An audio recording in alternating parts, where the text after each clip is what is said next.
नमस्कार, स्वागत है आपका मेरे चैनल आपकी दीदी ललिता में। तो आप सभी को महाशिवरात्रि की बहुत-बहुत मेरी तरफ से शुभकामनाएँ। भगवान भोलेनाथ का आशीर्वाद मेरी सारी बहनों को, मेरे यूट्यूब चैनल में जितने भी मेरे भाई-बहन जुड़े हैं, उन सभी को भगवान भोलेनाथ का आशीर्वाद प्राप्त हो और आप सभी की मनोकामनाएँ भगवान पूरी करें। यही मेरी कामना है।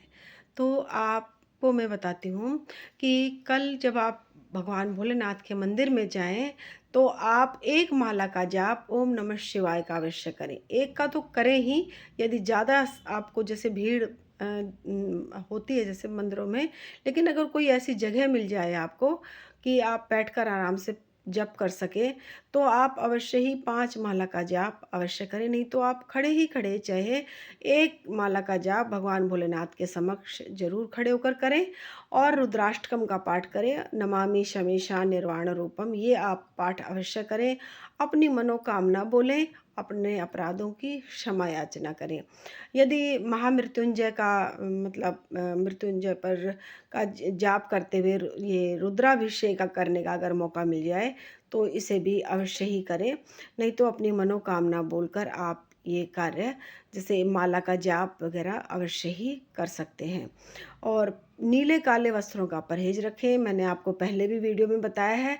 और निंदा चुगली से बचें और संपूर्ण समय अपने भगवान भोलेनाथ के इसमें लगाएँ। अगर किसी के घर में शिवलिंग नहीं है, तो आप शिवरात्रि वाले दिन शिवलिंग को भी ला सकते हैं और उनके ऊपर जो जैसे स्टैंड आता है और उसके ऊपर आप एक छोटा-सा पात्र जिसमें जल भर कर रख सकते हैं, तो बूँद-बूँद शिवलिंग पर वो गिरता रहता है।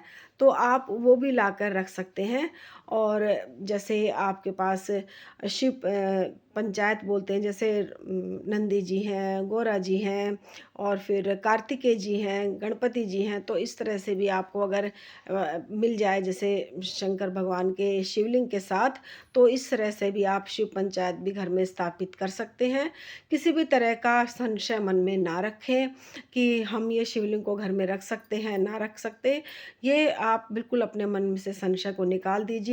कल के दिन आप अवश्य ही शिवलिंग को स्थापित कर सकते हैं।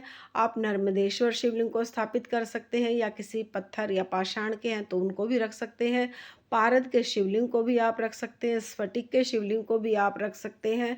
और आप अगर आपके पास कोई भी इस तरह के शिवलिंग नहीं है, तो पार्थिव शिवलिंग बनाकर मतलब मिट्टी का शिवलिंग बनाकर उसकी भी आप पूजा आराधना करके अपनी मनोकामनाओं को पूर्ण कर सकते हैं। मतलब पार्थिव शिवलिंग की पूजा तो विशेषतः बहुत ही अच्छी बताई गई है। आप अपने घर में भी ये पूजा कर सकते हैं।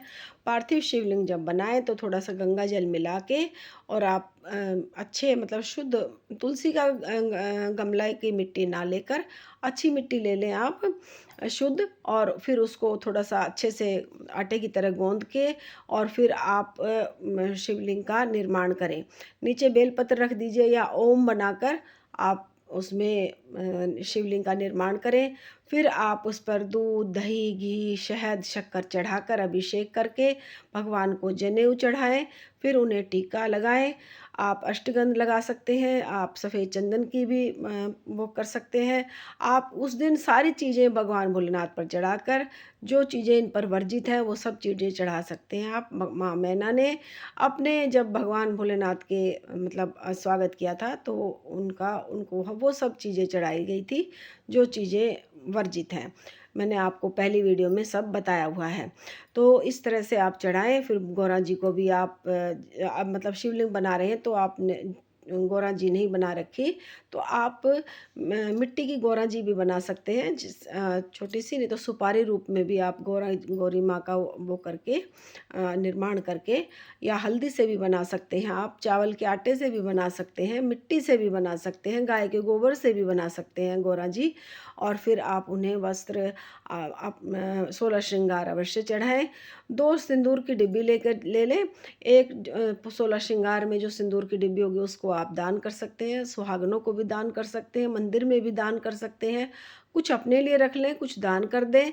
और जो एक सिंदूर की डिब्बी ऐसी रखें, जो आप माँ गौरा को अगर सिंदूर लगा रहे हैं तो वो आपके पास ही रहे, साल भर तक आप उससे अपनी माँग में सिंदूर भर सकते हैं। तो इस तरह से आप पूजा अर्चना करके आप भगवान भोलेनाथ से अपना आशीर्वाद प्राप्त करें और भगवान भोलेनाथ का जो ये व्रत पूजन है इससे आप इसको मनाएं, पूरे उत्साहपूर्ण मनाएं। मतलब ये इसका व्रत भी करें। यदि कोई महिला या बहन व्रत करने में असमर्थ है तो कोई बात नहीं, आप व्रत नहीं कर सकते तो पूजा अवश्य करें। लहसुन प्याज का जो भोजन है वो आप ना करें और फिर आप इस तरह से पूजा अर्चना करके भगवान भोलेनाथ की कृपा के भागीदार बन सकते हैं। तो आज के लिए इतना ही। कल फिर मिलती हूँ एक अच्छी वीडियो के साथ। नमस्कार। जय माता की। हर हर महादेव।